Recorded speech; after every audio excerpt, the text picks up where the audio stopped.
જમીન અમારા બાપની છે, આ દેશ અમારા બાપનો છે, 60%થી વધારે વસ્તી અમારા ખેડૂતોની છે. ચાલુ રાજ અમારા પર આ ઉદ્યોગપતિઓ કરશે, આ કંપનીઓ વાળા કરશે?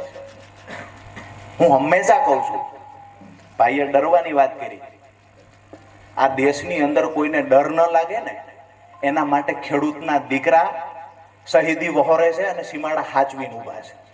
આ દેશમાં કોઈને ડર ન લાગે, શાંતિ જળવાઈ રહે એના માટે ખેડૂતના દીકરા સીમાડા હાચવીને બેઠા છે. તમને 3 ટાઈમ અનાજ પૂરું પાડવા માટે તમે ભૂખ્યા ન હુઓ, તમારા છોકરા ભૂખ્યા ના સુવે, એના માટે રાત દિવસ અમે પરસેવો પાડીએ છીએ. સાલા અમારી જમીન લૂંટવા આવશો? એટલા બધા માય કાંગડા જગતનો બાપ નથી.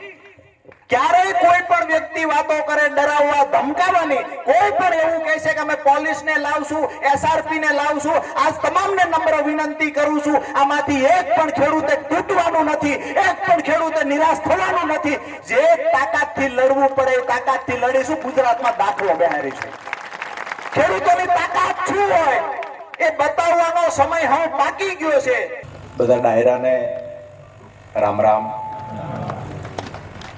અહીંયા મંચસ પર બિરાજમાન આપણી આ લડાઈમાં સહયોગ આપવા અને સહભાગી થવા માટે જે દૂર દૂરથી અલગ અલગ તાલુકાઓમાંથી, જિલ્લામાંથી અને ગુજરાતભરમાંથી જે પણ ખેડૂત ભાઈઓ અહીંયા પધાર્યા છે, નતમસ્તક બે હાથ જોડી અને આપ સૌને આવકારું છું. અહીંયા આજે હળવદ તાલુકામાં એમાં ધુડકોટ ગામે આવું સરસ મજાનું આયોજન થશે અને આક્રમકતાથી આવડી મોટી સંખ્યામાં ખેડૂતો નીકળી પડશે, આવું કદાચ અહીંના પ્રશાસને અને ચૂંટાયેલા નેતાઓએ ક્યારેય નહીં વિચાર્યું. એક વાત તો નક્કી છે કે કાં તો ચૂંટાયેલા નેતા અને સરકારનું પાપ ભરાઈ રહ્યું છે અને કાં તો હવે ખેડૂતના ભાગ્ય આડેથી પાંદડું ખસી રહ્યું છે. જ્યારે ખેડૂત સંગઠિત થવા માંડે એટલે સમજવાનું કે હવે પરિવર્તન બહુ દૂર નથી. અને આજે અહીંયા ધુડકોટ ગામેથી મારી વાતની શરૂઆત કરતા પહેલા હું એ જ વાત કરીશ કે જો સરકાર ખેડૂતોની માંગણી સ્વીકારી લે તો રાજકારણથી પર જઈ અને જાહેર ચોક પર સરકારનો આભાર વ્યક્ત કરવાની તાકાત અમારી ખેડૂતોની છે. રાજનીતિ છોડી દઈએ, રાજકીય વાત છોડી દઈએ, અમે જાહેર મંચ પરથી જ આ સરકારનો આભાર માનશું જો ખેડૂતોને યોગ્ય વળતર મળી જશે તો.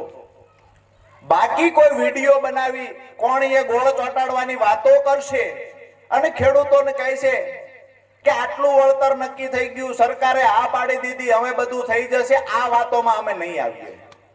ભૂતકાળમાં ઘણી વખત ખેડૂતો આવી રીતે છેતરાયા છે અને ખેડૂતોને ખરેખર જ્યાં ટ્રાન્સમિશન લાઈન પસાર થાય છે ત્યાં જે નુકસાન છે, નુકસાન કોને કહેવાય એ જો સમજવું હોય ને તો સરકારમાં બેઠેલા નેતા અને જે એસી ઓફિસમાં અધિકારીઓ બેઠા છે એનું નુકસાન સમજવું હોય, કાયદાકીય વાત કરવી હોય, પરિપત્રોના જે વાહિયાત પરબડિયા તૈયાર કરીને ખેડૂતને નોટિસો મોકલે છે ને એ અધિકારીઓને કહીએ છીએ. તાકાત હોય તો જાહેર મંચ પર ચર્ચા કરવા બેઠો, તાકાત હોય તો શું કાયદો કે છે અમે તમને સમજાવીએ, શું પરિપત્ર કે છે અમે તમને સમજાવીએ. માત્ર ને માત્ર જ્યારે ઓર્ડર કરો છો ત્યારે નીચે એક લાઈન લખી દો છો કે નિયમો અનુસાર વળતર મળવા પાત્ર છે. જો ખેડૂત તૈયાર નહીં થાય તો પછી ફરજ રૂકાવટનો ગુનો દાખલ કરી અને ખેડૂતની ધરપકડ કરવામાં આવશે. જનરલી બધા ઓર્ડરમાં આવું જ જોયું છે ને.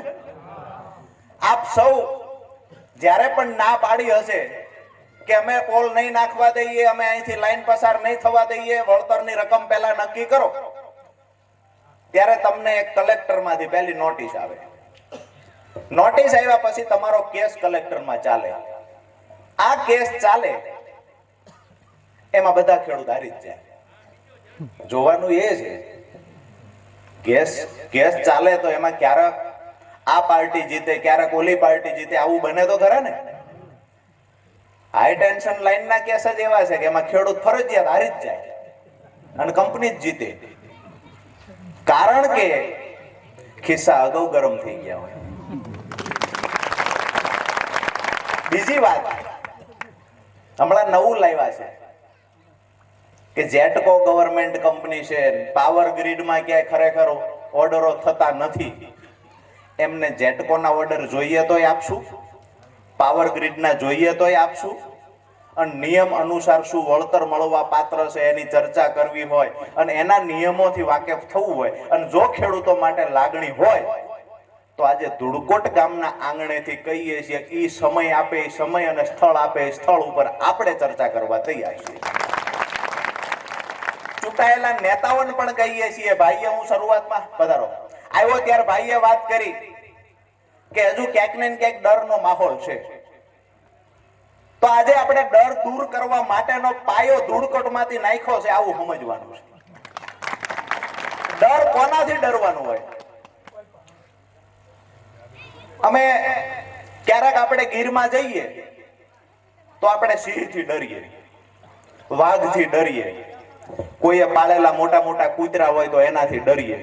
ડર લાગે ને? માણાનો કોઈ દી ડર લાગે ખરો? તો આમનો ડર લાગે છે એને આપણે શેમાં ગણીશું? માણસોને જાનવરનો ડર લાગે, માણસનો થોડો ડર લાગે.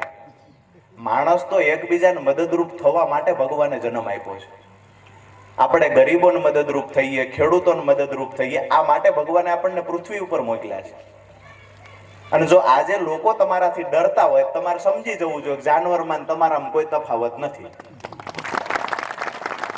આ વાત અહીંથી જે લોકો ખેડૂતોને ડરાવે છે, જે લોકો 2 દિવસથી ગામડે ગામડે ફરી રહ્યા છે, મીટિંગમાં ન જતા, આ લોકોને કહીએ છીએ કે તમારામાં તાકાત હોય, ખેડૂતોને વળતર અપાવવાની તાકાત હોય તો સરકાર પણ તમારી છે, સાંસદ સભ્ય તમારા છે. ગુજરાતમાં તાલુકા પંચાયત, જિલ્લા પંચાયતની વાત કરીએ કે અહીંયા ગાંધીનગરમાં બેઠેલી સરકાર હોય કે પછી કેન્દ્રમાં બેઠેલી સરકાર તમારી છે, મત ખેડૂતોના લીધા છે.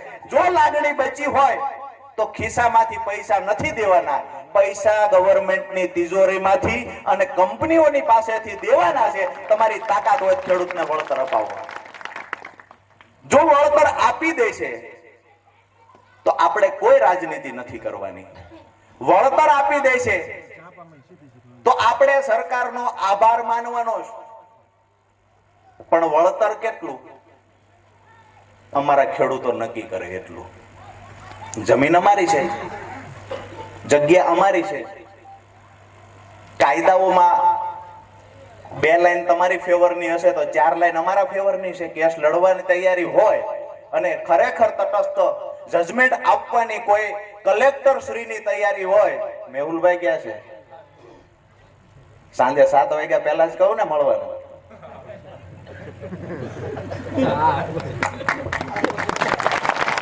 અમુક અધિકારીઓને સાંજ પછી નથી મળાતું, એટલે દિવસે કોઈને મળવાની. ખરેખર આની અંદર કેસ જ્યારે ચાલે ત્યારે કેસ કલેક્ટર માત્ર મધ્યસ્થી કરી શકે. આ કાયદાઓને લઈને હવે આપણે ચર્ચા કરીએ કે આમાં શું થઈ શકે. પણ પહેલા હું તમને એ પૂછીશ કે ખરેખર આપણી લડવાની તૈયારી છે? 2 હાથ ઊંચા કરીને કહો હા કે ના. સંપૂર્ણ તૈયારી છે? લડવાનું થશે. એના માટે જ આગોતરી તૈયારીના ભાગરૂપે આજે તમને જમાડી દેવાના છે. પછી ટાઈમે જમવા મળશે કે કેમ એ ખબર નથી, પણ એ તાકાત બતાવવાની છે કે ગુજરાતનો ઇતિહાસ અહીંયા બેઠેલા લોકો લખવાના છે. આજ દિવસ સુધી વારંવાર હાઈ ટેન્શન લાઈનમાં ખેડૂતો હેરાન થયા છે.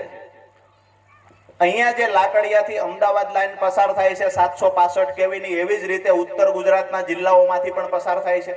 મધ્ય ગુજરાતના તાલુકાઓમાંથી પણ અહીંયા ખેડૂત આગેવાનો આવ્યા હશે. એક વખત કોઈ એક જગ્યાએ ઓર્ડર થશે તો આ ઓર્ડર દરેક જિલ્લાની અંદર લાગુ થશે. હવે 1 વર્ષમાં આ અત્યારે જે લાઈનને લઈને લડીએ છીએ ને એના સિવાયની બીજી 4 લાઈનો અહીંયા આવે છે. અને આજે જે ખેડૂત આમાં ભોગ ઘણા ગામમાં એવા હશે કે ભાઈ તો સગનભાઈના ખેતરમાં જ નીકળે છે, મારે શું? એને કહીએ છીએ તમારો 12 મહિનામાં વારો આવવાનો છે. આજે વળતર ચૂકવાનું હશે આ લોકોને તો કાલે તમને વળતર મળશે. વળતર કેવી રીતે લેવું જોઈએ, કેટલું મળવું જોઈએ, કાયદાઓ શું કહે છે એને લઈને અમે ચાલીશું. કોઈ એવું કહે છે કે કલેક્ટરે હુકમ કરી દીધો અને તમને વાંધો હોય તો કોર્ટમાં જતા રહ્યો, આટલા મૂર્ખ્યા અમે નથી કે અમે કોર્ટમાં વયા જઈએ અને પછી તમે વિકાસની વાતો કરીને કામ ચાલુ કરી દો અને કોર્ટનું જજમેન્ટ આવે ત્યાં સુધી અમે રાહ જોઈને બેસીએ. આવું આપણે કરવાનું નથી. બધા તૈયાર? બીજી વાત કે આજની મીટિંગ પછી કાલથી ઘણા આગેવાનોનો ફોન ચાલુ થશે. એટલે આગેવાનોએ ખાસ તૈયારી એ રાખવાની છે જ્યાં સુધી પરિણામ ન મળે ત્યાં સુધી ડગવાનું નથી. અને લડાઈ ગમે એવડી મજબૂતાઈથી લડવાની થાય. આજે તમને એ પણ વચન આપીને જાઉં છું, જ્યારે તમે કહેશો દરેક માનો કે પોલ ઉભા કરવા આવ્યા છે, કેવી રીતે લડવું, આ આયોજન આપણે બનાવી લઈશું વ્યવસ્થિત રીતે. ઘણી વાતો જાહેરમાં નહીં થાય, ખાનગીમાં કરી લઈશું. દરેક વખતે હું હાજર હશું એવું નથી હું કહેતો, પણ જ્યારે તમારી પર અત્યાચાર થશે તો હું દુનિયાના ગમે એ ખૂણે હશું ને તે દિવસે તમારી વચ્ચે આવીને ઉભો રહી. ખેડૂત ઉપર અત્યાચાર બિલકુલ સહન કરવામાં નહીં આવે. આ લડાઈ આયોજન પૂર્વક ગાંધી ચિંધ્યા માર્ગે ખેડૂતોને સાથે રાખીને લડીશું. અમે વાત કરીએ કે આપણને વળતર ખરેખર શું મળવું જોઈએ. 1885 માં ટેલિગ્રામ એક્ટ બન્યો. જે મિત્રો આમાં ઇન્વોલ્વ થયા છે તો એને ક્યાંક ને ક્યાંક થોડું જાજુ વાંચ્યું પણ હશે. અંગ્રેજો જ્યારે હતા ત્યારે એમને કાયદો બનાવેલો. 1885 નો ટેલિગ્રામ એક્ટ બન્યો. ત્યાર પછી સમયે સમયે કાયદામાં થોડા સુધારા વધારા થતા ગયા. 2003 માં ઇલેક્ટ્રિસિટી એક્ટ નામનો એક કાયદો બનાવવામાં આવ્યો. 2003 માં 1885 થી 2003 સુધી સુધારા વધારા થતા થતા 2003 માં કાયદો બન્યો. ત્યાર પછી પરિપત્રો બન્યા, કાયદો નથી બન્યો. અને પરિપત્ર ક્યારેય કાયદાની ઉપરવટ ના હોઈ શકે. અને જો કાયદાની ઉપરવટ પરિપત્ર હોય તો એને દાદાગીરી દબંગાઈ કહેવાય. એ લોકો પરિપત્ર મુજબ ચર્ચા કરવા બેઠે તો પણ આપણી તૈયારી છે. એ લોકો કાયદા મુજબ ચર્ચા કરવા બેઠે તો પણ આપણી તૈયારી છે. હવે ઇલેક્ટ્રિસિટી એક્ટ 2003 શું કહે છે કે ખેડૂતને ત્યાંથી જ્યારે પણ વીજ લાઈન પસાર થતી હોય ત્યારે એ ખેડૂતને પોતાના ખેતરથી રોડ કેટલો દૂર છે, જીઆઈડીસી વિસ્તાર કેટલો દૂર છે, સિટી કેટલું દૂર છે, ભવિષ્યમાં ઈ જમીનની કિંમતમાં કેટલો વધારો થાય એવું છે, આ સંપૂર્ણ ધ્યાને રાખી અને છેલ્લી લાઈન લખી છે ખેડૂતને વિશ્વાસમાં લીધા બાદ કામ ચાલુ કરવું. આ ક્યાંય અમલ થાય છે ખરો? હવે એ કાયદાના કારણે મૂંઝવણો બીજી થતી હતી. કંપનીઓ અધિકારીઓના ખિસ્સા ગરમ કરી દે. જિલ્લામાં માત્ર એક અધિકારી હોય છે જે આમાં મધ્યસ્થી કરી શકે. ક્યાંક ને ક્યાંક એમને સાચવી લેવામાં આવે. તકલીફ એ થાય કે ખેડૂતોને જે ખરેખર ન્યાય મળવો જોઈએ કાયદાકીય એ ન મળે. પણ એ કાયદાને લઈને ખેડૂત આગેવાનો વારંવાર લડવા જતા હતા. એટલે 2017 માં પરિપત્ર લાવી ગુજરાત સરકાર. એ કંપનીની ફેવરમાં પરિપત્ર આવ્યો. ત્યાર પછી સુધારા થતા થતા હમણાં 2024 માર્ચ 2024 માં એક બીજો પરિપત્ર થયો. હવે કાયદો છે કે છે, પરિપત્ર શું કહે છે, અને આપણને ખરેખર મળવું જોઈએ. શા માટે મળવું જોઈએ? તો કાયદો એ કહે છે જે મેં તમને વાત કરી કે જીઆઈડીસી વિસ્તાર કેટલો દૂર છે, રોડ કેટલો દૂર છે, સિટી કેટલું દૂર છે, ધ્યાને રાખવું. સાથે જ ભવિષ્યમાં આ જમીનની કિંમત કેટલી વધે એવું છે. આ ધ્યાને રાખીને વળતર ચૂકવવું. મધ્યસ્થી તો મધ્યસ્થી માત્ર કલેક્ટર કરી શકે. પરિપત્રોમાં બદલાવ થતા ગયા. હવે એમાં પછી જઈએ 2017 નો એક આપ સૌએ કદાચ ચુકાદો જોયો હશે, જેમાં કચ્છના ખેડૂતો લડેલા. 2017 માં ભુજ કલેક્ટર રેમ્યા મોહન હતા. એને હુકમ કરેલો 15 રૂપિયાથી લઈ 45 રૂપિયા સુધી. આજે આપણે તાળીઓથી ખેડૂતોને વધાવવા જોઈએ, જેનો આપણે દાખલો દઈ શકીએ છીએ કચ્છના ખેડૂતોનો, કે જે પહેલી વાર આ લડાઈ એક નવો ઓર્ડર લઈ આવ્યા ને એ લોકો લડ્યા હતા.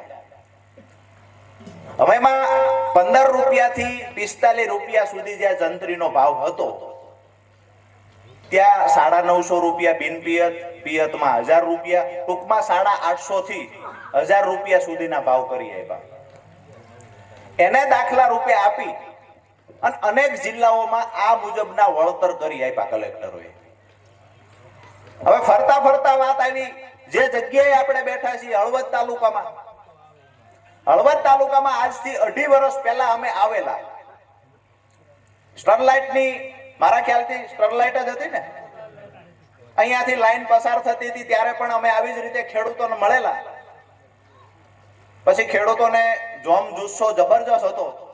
એ ખેડૂતોને જે કાંઈ ગાઈડ કરવાનું થતું હતું એ કર્યું નહીં. આંદોલન આગળ જતા જતા જતા એનો કોઈએ કબજો કરીને એવું કીધું કે હવે રાજુભાઈ આવશે તો વળતરમાં તકલીફ થશે. તો આપણે સામેથી કીધું કે તમે ત્યાંથી અપાવી દેતા હોય તો અમારું કામ તો વળતર પૂરતું જ છે. ખેડૂતોની જીત થવાની નજીક હતી એટલે ભાજપના નેતાઓ હતા, એને એવું થયું કે ચાલુ જસ તો રાજુભાઈને મળશે. તો એમને એવું કીધું કે ભાઈ સમાધાન અમે કરાવી દઈએ છીએ, સરકાર તૈયાર છે, રાજુભાઈને સાઈડ કરી દો. ખેડૂતોએ મને વાત કરી એટલે આપણો આશય એ જ હતો કે ખેડૂતોને વળતર મળવું જોઈએ. સાઈડ તો અમે પહેલા દિવસથી થઈ જવા તૈયાર છીએ. જેમાં જે ઓર્ડરો ભૂતકાળના હતા એ મુજબના ઓર્ડર અહીંયા થયા. 898 થી લઈ અને 1003 રૂપિયા સુધીના ઓર્ડર થયા. અને જનરલી બધાને પિયતનો ભાવ ગણીને 1003 રૂપિયા વળતર ચૂકવાનું પર મીટર. હવે અમારી માંગણી આજે શું છે એ તો ખેડૂતો નક્કી કરશે, પણ શું હોવી જોઈએ આ ચર્ચા હું કરવા આવ્યો છું. કે જ્યારે જૂના પરિપત્રો હતા,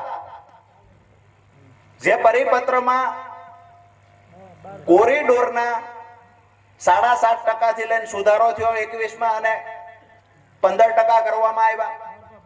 ત્યાર પછી હમણાં લેટેસ્ટ સુધારો જે થયો એમાં 25% કોરિડોરના, એટલે કે જે લાઈન નીકળે છે 765 કેવી છે, તો જે કોરિડોર એટલે તાર નીકળે છે એની નીચે 67 મીટરનો પટ્ટો ગણવો.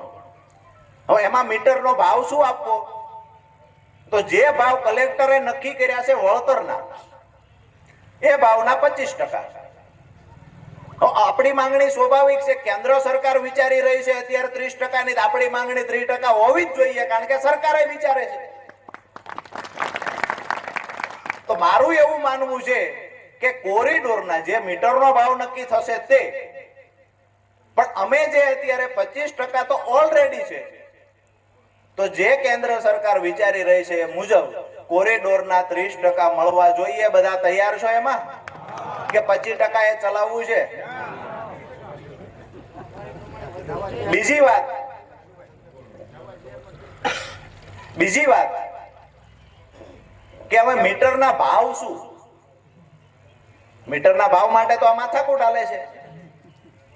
તો મીટરનો ભાવ પાવર ગ્રીડ કંપનીએ પણ અનેક દાખલા છે આપણી પાસે, અનેક હુકમો છે કે પાવર ગ્રીડ કંપનીએ 15 રૂપિયા જંત્રીનો ભાવ હતો ત્યાં 1000 રૂપિયા ચૂકવા છે. હાલું હળવદમાં આવીને તમને શું પેટમાં દુખે છે? માળિયા પહોંચ્યા હતા પેટમાં દુખે છે, બનાસકાંઠામાં જાવ તો પેટમાં દુખે છે, સાણંદ આસપાસ, ટૂંકમાં આ ખેડૂતો જે આવ્યા છે મૂળ તો પીડાય છે. તો ભૂતકાળના આ ઓર્ડરો થયા છે. હવે અમારી માંગણી એ છે, આપ સૌને એમાં સહમતિ આપની હોય તો, કે ભાઈ જૂનો પરિપત્ર હતો કે જે રકમ જે જંત્રી ચાલે છે, જે રકમ નક્કી થાય એના 85% ચૂકવવા. એટલે જંત્રીના 85% જ્યાં પોલ ઉભો થાય ત્યાં. હવે અત્યારે 24 નો પરિપત્ર આવ્યો, એમાં જંત્રીના ડબલ કીધા છે, 200%. હવે એ પરિપત્ર પહેલા અહીંયા કચ્છની અંદર, મોરબીની અંદર જયારે 85% જંત્રીના હતા ત્યારે 1000 રૂપિયા ચૂકવા છે. પછી તો સરકારે હુકમ કરી દીધો કે જંત્રીના ડબલ ચૂકવવા. તો આપણા 2000 થવા જોઈએ કે ના થવા જોઈએ? 1000 રૂપિયા તો જે દિવસે જંત્રીના 85% ચૂકવવાના હતા તે દી તમે ચૂકવી દીધા છે. તો હવે તો પરિપત્રમાં ફેરફાર થઈને 200% થયો છે. એટલે અમારી માંગણી છે, તમે એવું સમજતા હશો કે 1000 રૂપિયા મીટરે ચૂકવી દઈશું અથવા તો બજાર કિંમત મુજબ ચૂકવી દઈશું, તો બજાર કિંમત આજે મારું 5 વીઘાનું ખેતર છે, વીઘાના માની લીધું કે 25 લાખ રૂપિયા છે. હવે તમારી લાઈન પસાર થાય છે, મારા 1 વીઘો જમીન એમાં ઉદાહરણ તરીકે કપાય છે, તો તમે 1 વીઘાના 25 લાખ રૂપિયા અમને ચૂકવી દો. ઉદાહરણ આપું છું. આવી રીતે અમે ખેડૂત મૂર્ખા નથી. બાકીની 4 વીઘા અમારી છે, એનાય ભાવ ઘટી જવાના છે. આપણા ખેતરમાંથી લાઈન પસાર થાય, તમને બજાર કિંમત ચૂકવી આપે, બીજી જગ્યાના ભાવ થોડા એના રહેવાના છે. 5 વીઘાનું ખેતર વચ્ચેથી લાઈન નીકળી, 1 વીઘાના કાપી દીધા ભાવ, 25 લાખ આપી દીધા. વાંહે 4 વીઘાના આપણી પાસે 2 વીઘાના બંને બાજુ ટુકડા વધ્યા, એના કોઈ 50 લાખ આપવાનું જ ખરા? મૂળ વાત એ છે, કાયદો પણ એ કહે છે કે ખેડૂતની ભવિષ્યમાં જમીનની કિંમત કેટલી વધે એવું છે, અને આ પોલ, આ ટ્રાન્સમિશન લાઈન નાખવાથી ખેડૂતની જમીનની કિંમતમાં કેટલો ઘટાડો થાય છે, આ બેયનું કેલ્ક્યુલેશન કર્યા બાદ જ ખેડૂતને વળતરની રકમ નક્કી કરવી. હવે એમાં એક નવી વાત કલેક્ટરશ્રીએ હુકમ કરી દીધા. કદાચ એમને ખ્યાલ હશે, ન હોય તો આપણે આમ તો ગામડાના ખેડૂત છીએ, પણ અમુક બાબતે થોડું સમજાવીએ કે ખરેખર લેન્ડ પ્રાઇસ કમિટી દરેક જિલ્લાની હોય અને જિલ્લાના અધ્યક્ષ સ્થાને કલેક્ટર હોય. હવે લેન્ડ પ્રાઇસ કમિટીનું કામ શું હોય કે જે જિલ્લાની અંદર માનો કે અહીંયાથી ટ્રાન્સમિશન લાઈન પસાર થાય છે, જમીનની કિંમત નક્કી કરવાની છે, તો લેન્ડ પ્રાઇસ કમિટી ગામડાઓની અંદર, જેમાં જિલ્લા પંચાયતના પ્રમુખ હોય, ચૂંટાયેલા અમુક નેતા હોય, અમુક આગેવાનો, આખી કમિટી હોય. એ કમિટી દરેક ગામડામાં જાય, ત્યાં એને પંચરોજ કામ કરવાનું હોય અને દરેક ગામના કિંમત, પહેલી કમિટીની મીટિંગ થાય, એમાં ટીમની વહેંચણી કરવાની હોય, દરેક ગામમાંથી રિપોર્ટ તૈયાર કરીને લાવવાના. સુરવદરનો આ ભાવ છે, માળિયાનો આ ભાવ છે, પછી હળવદનો આ ભાવ છે, અલગ અલગ ભાવો લાવવાના હોય. એ ભાવ લાવ્યા પછી કિંમત નક્કી કરવાની હોય, પછી મીટરના ભાવ નક્કી કરવાના હોય. અહીંયા કેવું થાય છે, બધા અહીંયા એ કોઈ અમલવારી થતી નથી, માત્ર એક તરફી નિર્ણય લેવાય છે. એટલે મહત્વની વાત એ છે, આજે આપણે બધા મળ્યા છીએ એટલા માટે, વધારે સમય હું તમારો નહીં લઈએ, પણ આજે એટલા માટે મળ્યા છીએ કે આ ખેડૂતો, આટલા ખેડૂતોથી આ લડાઈ જીતી જવાના છીએ, આવું માનતા નહીં બિલકુલ. આવનાર દિવસોમાં આપણે સોશિયલ મીડિયાથી ઝડપથી ભેગા થઈ શકીએ એવા ગ્રુપ પણ બનાવવા પડશે. માનો કે કોઈ હળવદના એક ગામમાં અથવા માળિયાના એક ગામમાં કે જે જિલ્લાઓમાંથી મિત્રો આવ્યા છે, કચ્છમાંથી પણ મોટી સંખ્યામાં આવ્યા છે, ભાઈ જે મુંબઈથી સહયોગ આપવા આવ્યા છે, તો જે વિસ્તારમાં કામ કરવા આવે ત્યાં આપણે મિનિમમ 100-150 ખેડૂત કોઈ પણ ના ખેતરે કામ કરવા આવશે. આપણે એવડું ગ્રુપ અહીંથી છૂટા પડીને જ બનાવવાનું છે કે એ ખેતરમાં કામ કરવા, ગામમાં કોઈ પણ, માનો કે 5 ગામનું એક યુનિટ આપણે બનાવ્યું, તો એમાં વચ્ચેના ગામમાં, છેવાડાના ગામમાં જ્યાં આવે ત્યાં આપણે હાજર નથી, આપણી બદલે આપણો ભાઈ અથવા આપણો માણા, આપણે 100-150 જણાનું એક ગ્રુપ બનાવી અને જે ગામમાં કામ કરવા આવે ને ત્યાં કલાકમાં પહોંચી જવાનું છે, તો આ લડાઈ લડી શકાશે. હવે ત્યાં પહોંચ્યા પછી હજી તો કાર્યક્રમો તો નવા આપશું જ, વચ્ચે પણ કાર્યક્રમો આપશું, પણ વચ્ચે જો કામ ચાલુ કરે બળજબરી પૂર્વક, તો મદદ ખેડૂતને ખેડૂતે જ કરવાની છે, આપણે બધાએ જ કરવાની છે. તમને એ ખાતરી આપીએ છીએ એ ત્યાં કલાકમાં નહીં આવી. અમે પહેલા પણ કહ્યું, અત્યાચાર થશે તો ગમે એ છેડે હશું તો તમારી સાથે આવીને ઉભો રહીશું. જે કોઈ આગેવાનોને બહારથી લાવવા પડશે તો એ પણ અમારી તૈયારી છે. જે કાંઈ કરવાનું થશે એ સાથે મળીને લડીશું, સાથે મળીને જીતીશું. જેવી રીતે આજે જમવા અહીંયા ભેગા થયા છે, જમીશું સાથે મળીને. જે દિવસે સારા સમાચાર આવે તે દી આભાર એમનો માનશું, પણ આપણો બધો પરિવાર સાથે મળીને એ દિવસે ફરીવાર જમીશું. પણ આજે અહીંયાથી સંકલ્પ લઈને જવાનું છે. જમીન અમારા બાપની છે, આ દેશ અમારા બાપનો છે, 60% વધારે વસ્તી અમારા ખેડૂતોની છે. ચાલુ રાજ અમારા પર આ ઉદ્યોગપતિઓ કરશે, આ કંપનીઓ વાળા કરશે? હું હંમેશા કહું છું, ભાઈએ ડરવાની વાત કરી. આ દેશની અંદર કોઈને ડર ન લાગે ને એના માટે ખેડૂતના દીકરા શહીદી વહોરે છે અને સીમાડા હાચવીને ઊભા છે. આ દેશમાં કોઈને ડર ન લાગે, શાંતિ જળવાઈ રહે એના માટે ખેડૂતના દીકરા સીમાડા હાચવીને બેઠા છે. તમને 3 ટાઈમ અનાજ પૂરું પાડવા માટે તમે ભૂખ્યા ન હુઓ, તમારા છોકરા ભૂખ્યા ના સુવે, એના માટે રાત દિવસ અમે પરસેવો પાડીએ છીએ. સાલા અમારી જમીન લૂંટવા આવશો? એટલા બધા માય કાંગડા જગતનો બાપ નથી. ક્યારેય કોઈ પણ વ્યક્તિ વાતો કરે ડરાવવા ધમકાવવાની, કોઈ પણ એવું કહે છે કે અમે પોલીસને લાવશું, એસઆરપી ને લાવશું, આજ તમામને નમ્ર વિનંતી કરું છું, આમાંથી એક પણ ખેડૂતે તૂટવાનું નથી, એક પણ ખેડૂતે નિરાશ થવાનું નથી. જે તાકાતથી લડવું પડે એ તાકાતથી લડીશું. ગુજરાતમાં દાખલો બેહારીશું. ખેડૂતોની તાકાત શું હોય એ બતાવવાનો સમય હવે પાકી ગયો છે. આપણા શેઠે આપણો ભાઈ જો શેઢો ખોતરે અને જો ધારિયા આપણે કાઢતા હોઈએ અને આ કંપની વાળા આપણો ભાઈ શેઢે ચડે અને આપણે ધારિયા કાઢતા હોય અને કંપની વાળા આપણી માં સમાન આપણી ધરતીમાં જેસીબીઓ બળજબરીથી ઘુસાડી દે, તેમ છતાંય જો સંગઠન ન બનાવી શકવી ને તો જગતના તાત કહેવાનો અધિકાર તો નથી. હું તો એવું માનું છું કે આપણી માએ પાણો પેદા કર્યો.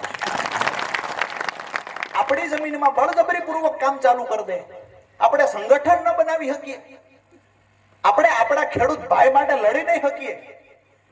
લડવાની શરૂઆત કરો. એક રાજુભાઈ નહીં 10 રાજુભાઈ અહીં ઉભા હશે. લડવાની શરૂઆત કરો. દેશભરના આગેવાનો તમારી સાથે ઉભા હશે.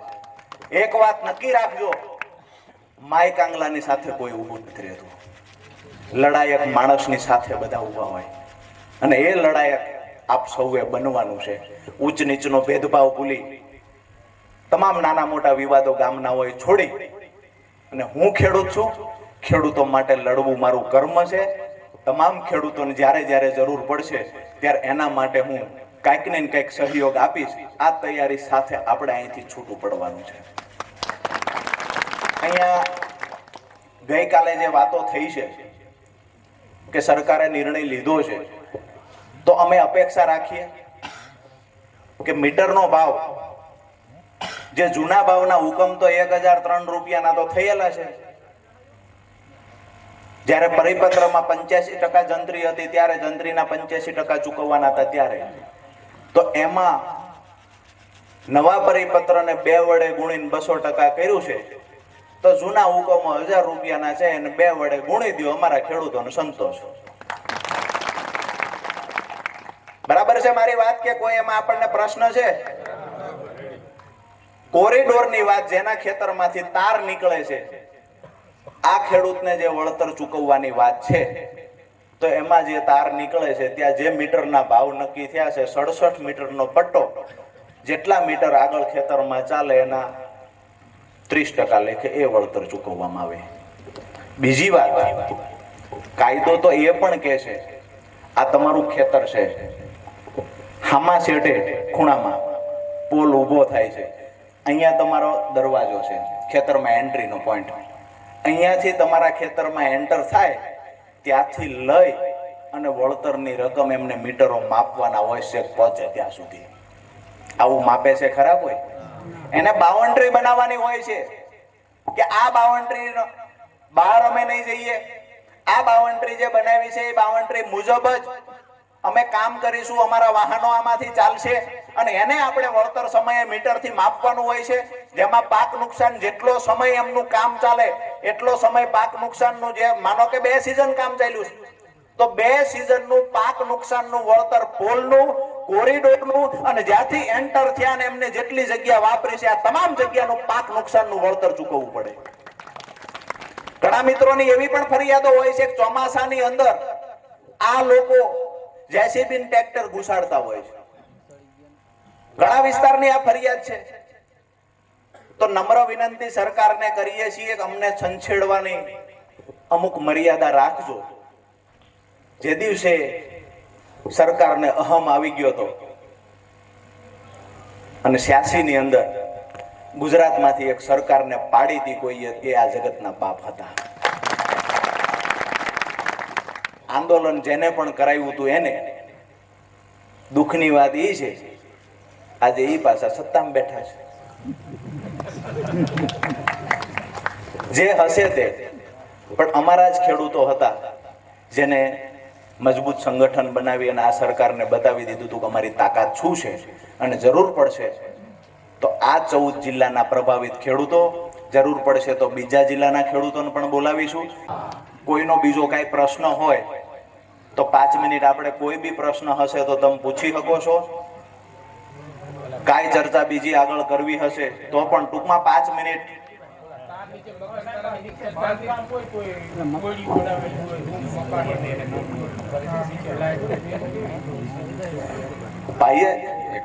ભાઈએ જે વાત કરી, માનો કે કોરિડોર નીકળે છે, નીચે આપણું મકાન છે, નિયમ મુજબ મકાનનું નુકસાન થાય એ મકાનનું વળતર એ લોકોએ ચૂકવવું પડે. બોર હોય તો એનું ચૂકવવું પડે. હવે પરિસ્થિતિ કેવી થાય છે કે ખેડૂતોનું સંગઠન ન હોય એટલે એ લોકો નવું કાઢે. બિનખેતી કરેલું છે, દાખલો છે તમારી પાસે અહીંયા બાંધકામ કરવાનો, આવા બહાના કાઢતા હોય છે. નિયમ મુજબ વળતર મળવું જોઈએ અને એ વળતર ચૂકવા હોય એવા દાખલા જોઈએ એટલે હું આપીશ. બરાબર છે? નિયમ મુજબ વળતર મળવું જોઈએ અને એના વળતર મળેલાના દાખલા તમારે જોઈએ એ અમે આપીશું. ભાઈને શું અમારે નોટિસ વગર ખાડો ખોદી ગયા, કઈ દીધું જ નથી.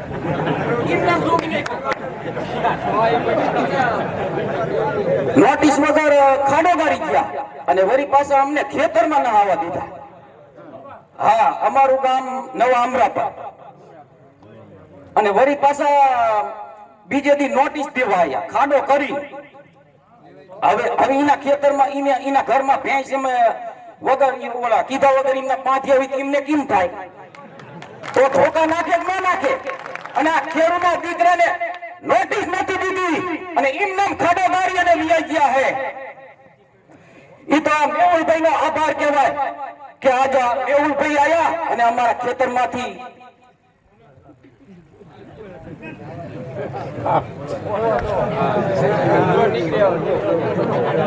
આ બળતરા બોલાવે ખેડૂની હો. હાવ સાચું કહું અને ખાઈ જાય પૈસા બીજા અને ખેડૂત એમ નામ રે. આ જોડે 7-8 વીઘા અમારે જમીન, નાનો ટુકડો, છોકરાને ભણાવી નહીં શકતા અને મોટા બધા ખાઈ જાય પૈસા, અમે એમ નામ રે ભાઈ.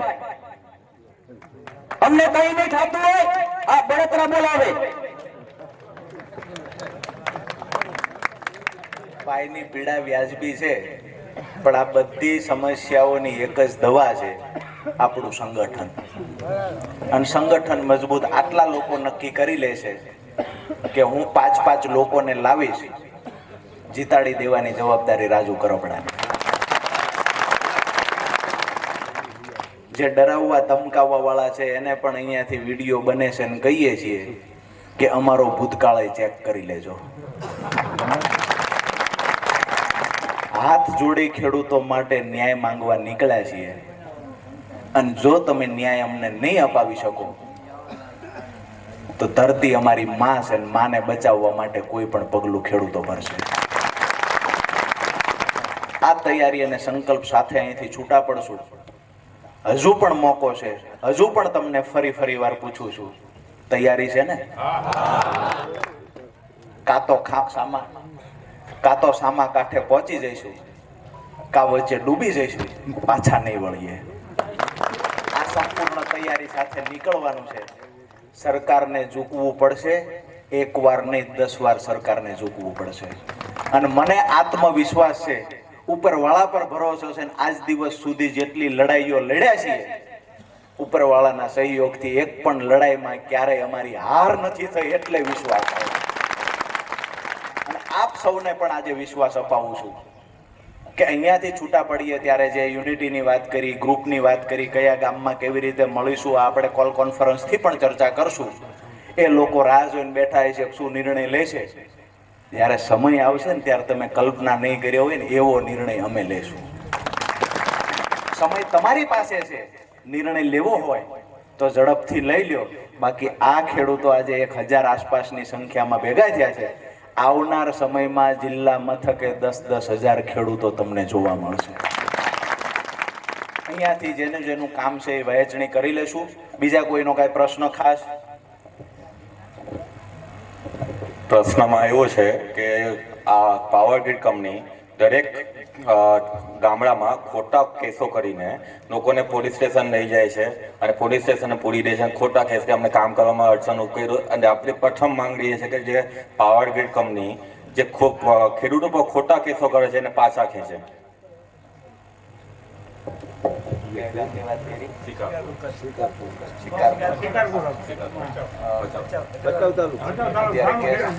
રૂકાવટના કેસ કર્યા છે. રૂકાવટના કેસ છે ને અત્યારે ચાલુ છે. આજે અમારા જે મેન 15 જણા આવવાના હતા એ બધા આજે કોર્ટમાં હાજર થયા છે.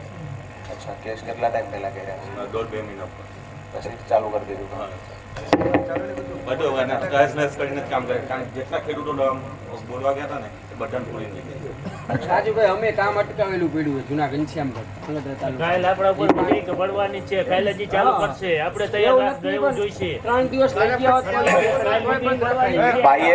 ભાઈએ જે પ્રશ્નની વાત કરી, 5 મિનિટ આપણે ઔપચારિક આ ચર્ચા એટલે કરીએ કે આ આફત આવશે, દરેક ગામની અંદર ચાલુ કરવા આવશે ત્યારે થશે. પહેલું કામ જે અમુક ચર્ચા જાહેરમાં ન કરવી જોઈએ તો બી થોડી એ કરીએ. માનો ભાઈના ગામમાં શિકારપુરમાં ગયા છે. આપણી પાસે પોલીસ લઈને આવે છે કે SRP લઈને આવે છે? ઓકે, આપણી પાસે ખેડૂતોની સંખ્યા જોઈ છે. આ એક વાત નક્કી છે. 5 ખેડૂત 10 ખેડૂતે નહીં થાય. સંખ્યા કેવી રીતે ભેગી કરવી એ ચર્ચા મીટિંગ પૂરી થયા પછી આપણે કરી લઈશું. ભાઈએ વાત કરી કે આવતીકાલે ચાલુ કરવાના છે, તો આપણી તૈયારી એ હોવી જોઈએ. એ આવ્યા પહેલા 200 ખેડૂતોને આપણે હાજર રાખવાના છે. અને એ જવાબદારી આજને જે આયોજક મિત્રો છે આજુબાજુના ગામમાંથી, આ લોકોએ લેવાની છે. ને તમારી ધરપકડ કરીને પોલીસ સ્ટેશન લઈ જાય. 5 છોકરા એવા રાખવાના જે આડો મોબાઈલ રાખી અને વિડીયોગ્રાફી કરી શકે આપણા ખેતરથી. બીજી વાત કે આશ્ચર્યચકિત કાર્યક્રમ, સતત મીડિયાને આપણી નોંધ લેવી પડે, સતત સરકારને આપણી નોંધ લેવી પડે એવા કાર્યક્રમો પણ 2 દિવસની અંદર આપણે ડિઝાઇન કરવાના છીએ. આશ્ચર્યચકિત કાર્યક્રમો જિલ્લાઓમાં થશે. જરૂર લાગશે તો બીજા આગેવાનોને સાથે રાખી, ખેડૂતોને સાથે રાખી અને આ જે રૂટ છે આ રૂટ ઉપરની આપણે યાત્રા પણ કાઢીશું. જે રીતે અવનવા કાર્યક્રમો કરવાના થાય એ કરીશું, પણ હાલ જ્યાં કામ બંધ છે ત્યાં ચાલુ ન થાય અને જ્યાં ચાલુ છે ત્યાં બંધ કરાવવામાં મૂળ તો ફરજ રૂકાવટનો કેસ કરે છે. આપણે એમની સાથે બાજવા તો જતા નથી. આપણે હાથમાં હથિયાર લેવાના નથી. ગાંધી ચિંધ્યા માર્ગે આપણે વિરોધ કરવાનો છે. અવનવા કાર્યક્રમો એમની સામે આપવાના છે. જે ભાઈએ વાત કરી, સંખ્યા કેટલી હતી ખેડૂતોની લઈ ગયા ત્યારે? હતા આંદોલન માટે જે ગયા હતા બધા રોકાવા માટે 80 થી 100 હતા અને 15 જણાને લઈ ગયા. બીજાએ શું કર્યું પછી? બીજા એ બધાને રાતે 11 વાગે રાતે આવ્યા હતા કામ કરવા માટે. રાતે ઉપાડીને લઈ ગયા. ત્યાં 20 જણા 25 જણા રોકાવા માટે ગયા હતા કે ભાઈ રાતે કામ ન કરો. એ રાતે લઈ ગયા છે. 11 વાગ્યાના ગાળામાં FIR કરી. અચ્છા, પોલીસ લઈ ગઈ છે. પોલીસ લઈ ગઈ છે. આ પરિસ્થિતિમાં ભાઈને હમણાં પાછા નિરાતે અમે મળીએ છીએ. એમાં જે કાંઈ થતું હોય આપણાથી બધું કરી લેવાની તૈયારી સાથે મળીશું. મૂળ વાત એ છે કે એ લોકો 80-100 ને લઈ ગયા છતાંય આજે આખા ગુજરાતમાં દેકારો નથી, તો ક્યાંક ને ક્યાંક આપણી કમી રહી છે. એ કમી દૂર કરવા માટે જ 5 છોકરા જે રાખવાના છે વિડીયોગ્રાફી કરવા, આડો મોબાઈલ રાખીને, આ છોકરા એટલા માટે રાખવાના છે. બરાબર છે? વિસ્તાર વાઇઝ આપણું જે ગ્રુપ બનશે આગેવાનોનું, એમાં જ્યારે કામ કરવા આવે ત્યારે આપણે શું કરવાનું છે આ ગ્રુપમાં આપણે ચર્ચા કરી લેશું. કામ કરવા આવશે ત્યારે આપણે જે એનો વિરોધ કેવી રીતે કરવાનો છે, ખેડૂતોએ શું કામ કરવાનું છે, એને પોલીસ લઈ ગયા પછીનો મહત્વનો રોલ આપણો શું છે, આ તમામ બાબતે જાહેરમાં ચર્ચા નહીં થાય. આપણે ફોનના માધ્યમથી, ટેલિફોન રીતે અથવા તો ગ્રુપોમાં આ ચર્ચા કરી લેશું. પણ હવે અહીંયા આવેલા ખેડૂતોને ત્યાં કામ ચાલુ થાય એટલે ગુજરાતની તમામ ચેનલોની સમાચાર બનવા જોઈએ. આ જવાબદારી આપણી. અને કેવી રીતે બનાવી શકાય, સરકારનું કેવી રીતે નાક દબાવી શકાય, એની ડિઝાઇન કમ્પ્લીટલી અક્ષરશઃ આપણે લઈને આવ્યા છીએ.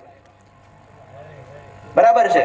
એટલે જે આગેવાનો છે એને આપણે પાછા શાંતિથી મળીએ છીએ. આપ સૌને ફરી વખત એક જ વિનંતી કરીશ કે યુનિટી સંગઠન તૂટવા નહીં દેતા. પોલીસ કોઈ પણ આવશે એને રડે ત્યાં સુધી સહયોગ કરવાનો છે. તેમ છતાંય આપણી ધરપકડ કરીને લઈ જાય છે તો એમાં ફાંસીએ કોઈ ચડાવી નથી દેવાનું. ફરજ રૂકાવટનો કેસ કરે કરવા દો. પાછું આપણું કામ છે એ આપણે કરવાનું છે. 5-25 ખેડૂતને લઈ જશે, 100 ખેડૂત પોલીસ સ્ટેશન ગયા હોત તો 100 ખેડૂત ઉપર એ ફરજ રૂકાવટનો ગુનો દાખલ ન થાત. આ હકીકત છે. તમે 100 થી વધારે સંખ્યામાં ખેડૂતો હાજર રહેજો અને 100 જણા ઉપર ફરજ રૂકાવટનો કેસ દાખલ કરે એટલે ગુજરાતભરના આગેવાનોને એ પોલીસ સ્ટેશન લઈ આવવાની જવાબદારી રાજુ કરપડાની.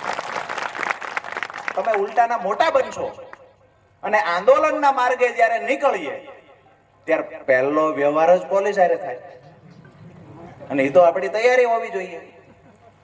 હવે આપણે આપણા પોખણા કરવા જઈ આવવાના છે, એમની કઈક મજબૂરી છે, પણ રૂટ આપણે તૈયાર કરશું, આગળનો મેપ તૈયાર કરશું.